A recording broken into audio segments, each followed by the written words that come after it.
വോട്ടുകൊള്ള ആരോപണം വലിയ രാഷ്ട്രീയ കൊടുങ്കാറ്റായി രാജ്യത്താകമാനം അലയടിക്കുന്നതിനിടെ ബീഹാറിൽ രാഹുൽ ഗാന്ധിയുടെ വോട്ട് അധികാർ യാത്രയ്ക്ക് ഇന്ന് തുടക്കമാകും. ഒരാൾക്ക് ഒരു വോട്ട് എന്ന ആശയവും ജനാധിപത്യ സംരക്ഷണം എന്ന മുദ്രാവാക്യവും ഉയർത്തിയാണ് 2 ആഴ്ച നീളുന്ന യാത്ര കോൺഗ്രസ് സംഘടിപ്പിക്കുന്നത്. അതേസമയം രാഹുൽ ഗാന്ധി ഉന്നയിച്ച ആരോപണങ്ങൾക്ക് തെരഞ്ഞെടുപ്പ് കമ്മീഷൻ ഇന്ന് വൈകിട്ട് വിളിച്ച വാർത്താ സമ്മേളനത്തിൽ മറുപടി നൽകും. ബീഹാറിൽ നിന്ന് അനൂപ് ദാസ് വിവരങ്ങളുമായി നമുക്കൊപ്പം ചേരുന്നുണ്ട്.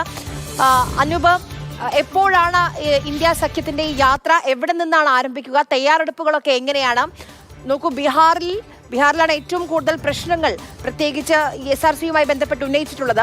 അതുമായി ബന്ധപ്പെട്ടൊക്കെ ജനങ്ങളിലേക്ക് ഇന്ത്യ സഖ്യം ഉന്നയിക്കുന്ന ആരോപണങ്ങൾ, ഈ ഘട്ടത്തിൽ അത് ആരോപണങ്ങളാണ്, ആ ആരോപണങ്ങൾ തെളിവ് സഹിതം ജനങ്ങളിലേക്ക് എത്തിക്കാനാണോ ഈ യാത്ര ഉദ്ദേശിക്കുന്നത്?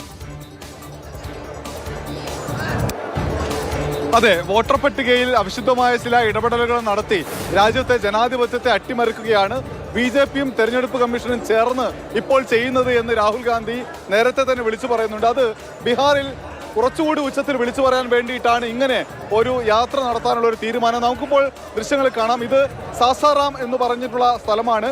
അത് ഉത്തർപ്രദേശിൽ നിന്ന് ബീഹാറിലേക്ക് വരുമ്പോൾ വാരാണസിയൊക്കെ കഴിഞ്ഞ് ബീഹാറിലെ അതിർത്തി പ്രദേശം ഒരു ഗ്രാമമേഖലയാണ്. ഇവിടെ നിന്നാണ് 11:30 യാത്ര ആരംഭിക്കുമെന്ന് കോൺഗ്രസ് പ്രഖ്യാപിച്ചത്. പക്ഷേ 1 മണിയാവും യാത്ര തുടങ്ങാനെന്നാണ് ഇപ്പോൾ നമുക്ക് ഇവിടെ നിന്ന് നൽകാൻ കഴിയുന്ന റിപ്പോർട്ട്.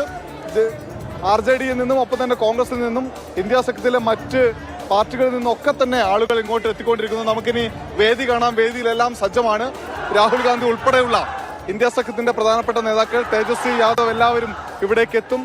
മല്ലികാർജുൻ ഖാർഗെ എത്തിയതിനു ശേഷം ഇന്നിവിടെ ഉദ്ഘാടനം. അത് കഴിഞ്ഞ് 4 മണി മുതൽ 7 മണി വരെ 5 പോയിന്റുകളിലേക്ക് ബസ്സിൽ രാഹുൽ ഗാന്ധി സഞ്ചരിക്കും. ജനങ്ങളോട് പറ്റാവുന്നിടത്തൊക്കെ സംസാരിക്കും. അത് കഴിഞ്ഞ് 7 മണിക്ക് ഔറംഗാബാദിൽ ഇന്നത്തെ യാത്രയുടെ സമാപനമാണ്.